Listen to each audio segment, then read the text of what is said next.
Hello, it's Sarah Yip, the Numbers Queen, sneaking in a late night video about 11:11 and a breakthrough I've just had. I've had 10 days with my husband away, and it's been a great clearing. I've had a very intense healing experience I'd like to share with you. This is a discussion of my blog post, my 11:11 breakthrough, even Buddhas get the blues, how to heal from tragedy with grace. So it's in two parts. There's a poem and there's the background. I actually thought this time I'd start with the poem, get right into it. I just want to mention I have seen every repeating number ever invented in the last few days, so clearly my guides are all around. If the lights flicker, that's why. I also want to dedicate this post to these flowers. I saw them in the shop today, and they used to grow in my garden at home. I actually thought they were a weed for a long time, and they reminded me that a weed is just a plant out of place. And when we have pain and we have sorrow, it's also just this experience that's looking for space in you. And only you have the power to give it a home, to move it. You know, we are the creators in this universe. The plants can't get up and walk, but we can. Okay, well, let's jump into it. So I'll be reading the poem. I hope that's okay with you guys. Even Buddhas get the blues. How to heal from tragedy with grace. The day my darling father left, the roller door came down. He closed the gate and said goodbye, promised he'd be round. When you're young, a trip means nothing. Time is just a word. 2 years sounded like a weekend. That's what my ears heard. The orchids that he planted then still bloom 2 decades later. But he no longer waters them. My mother is caretaker. Today I realized sadly that 23 years have passed since my father lived at home. It's been a nuclear blast. I kept a window in my heart, hoping he'll come back, the same way I thought Santa brought my presents in a sack. Now I know why Charles Dickens wrote his epic book. When you have great expectations, they always get shook. Miss Havisham, she lost her man and lay in bed forever, with one shoe on and one shoe off. I used to judge her error. I truly thought she was insane until an hour ago, when I got that my old pain exceeded her shadow. The hurt is what explodes your mind and gives your heart permission to quest for emerald cities and perfect your inner vision. Somewhere over the rainbow, a little girl's found home, with friends she's gathered from the world who also felt alone. You can't find Oz without a storm that throws your house about and shatters the perfection you thought you couldn't live without. My mother learned to mow the lawn while Dad pursued his calling. I instead got angry and tore up my inner walling. The closure of that garage door is why I'm so doubtful of being in the public eye and playing by the rules. My dad would always give me clocks and talk about 11. He gave me all the tips I needed to access the heavens.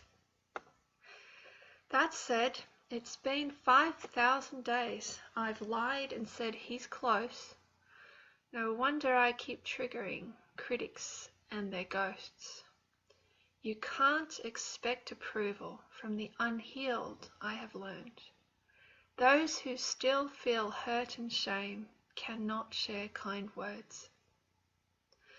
A weed is a plant out of place. Pain is much the same. A message looking for a home. It's just love's other name. Truly brave souls forgive fast. They choose not to question the whys and the particulars of every single lesson. You want to change? Well, here's the nut. It only cracks with time. You can't break it by accident. The tool must be divine. No one builds a Disneyland without a reason for it.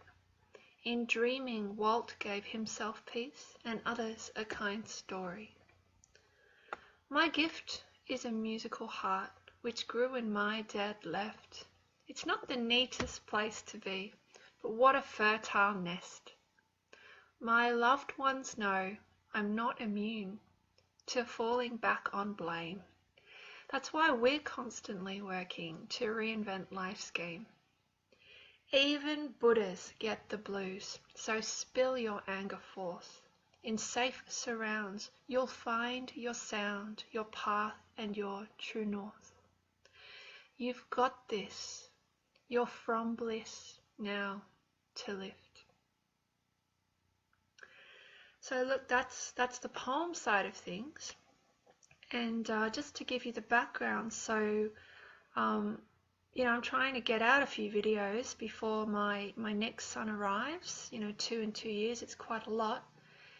And I've just felt this huge urgency to talk about the 1111 prompts, to just let you guys know, 1 + 1 + 1 + 1 = 4. This is the number for the fourth, or the heart chakra, and this is about joy versus grief. This is where we access all our past lives and angelic connection and immortality. When you live from the first 3 chakras, you're just always in fight or flight, looking for power, worried about money and approval and relationships. When you pass through the heart chakra, when you really move through this energy, you become this creator.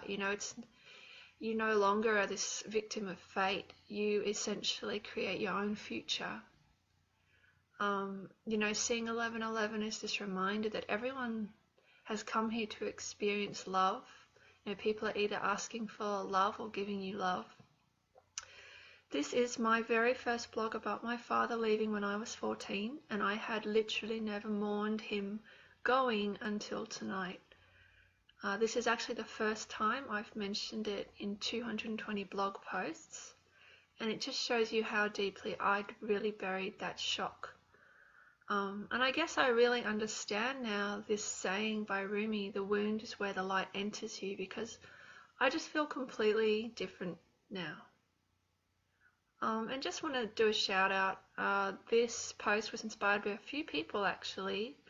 I had Cairo today with my practitioner Jolene Cooney, who's also a 2911, and she said some really amazing things to me, which I've put in the blog.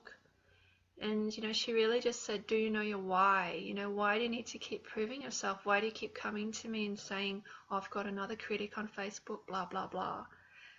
And I just really got that I still had this chink in my armor, and I have pretty good armor, but just this one tiny chink where I'm just like waiting for that, I guess, approval to come to sort of prove that I guess I'm worthy of my father coming home. And I think just as of the last few hours, it's hit me that it's not going to happen this lifetime.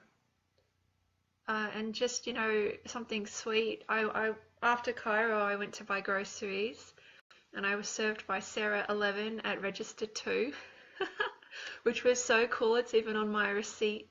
And I just knew that Spirit wanted to talk to me. That's what 1111 means to me. So I went home to meditate, and this poem is the result.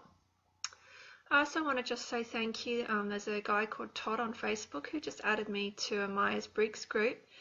And I saw that J.K. Rowling is an INFP and Walt Disney is an ENFP, and it got me thinking about particularly Disney. He's quite a controversial figure and a karmic 19-1 life path. So, I really thought about it, and I was like, you wouldn't create Disneyland if you had a happy childhood. It's the kind of thing that you'd have to have that anger / passion / reason to go all out like that. So I did some research, and again, that's what's prompted this post. I just want to say this year, 2017, is a universal, one year for all of planet Earth. We are all healing our root chakras. A lot of us are moving on physically, spiritually, etc. A lot of children are arriving. My baby's due in September, which is the universal 1 month and a 1 year, the big portal. This is our chance to really forgive our parents. You know, thousands and thousands of people came together to make you, and they may not have done a perfect job, but they are the reason you're here today, and you have a chance to heal and even to be angry at them. I've got some links in this post that may help you if you're having trouble letting go. I'm certainly a great example of that. It's taken me 23 years just to write this blog. But yeah, this is also a chance to reconnect with our immortality, to understand that we get recycled. There is nothing to fear. There is no death.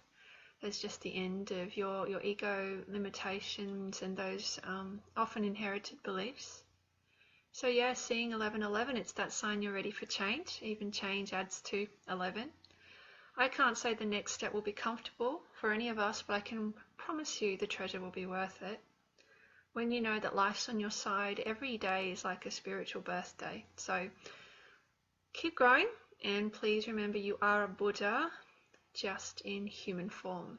So this is Sarah Yip, the Numbers Queen, and thank you so much for everyone who's been supporting these videos. They are a really big deal for me, you know, to really put my face out there. So I super duper appreciate the love you've been sending me, and all the other feedback as well. It's all important and valid and amazing. So pretty much I will see you guys next time, and happy 11/11 universal peace sign, and one day my spatial awareness will match my numerology skills. See you later. Bye bye.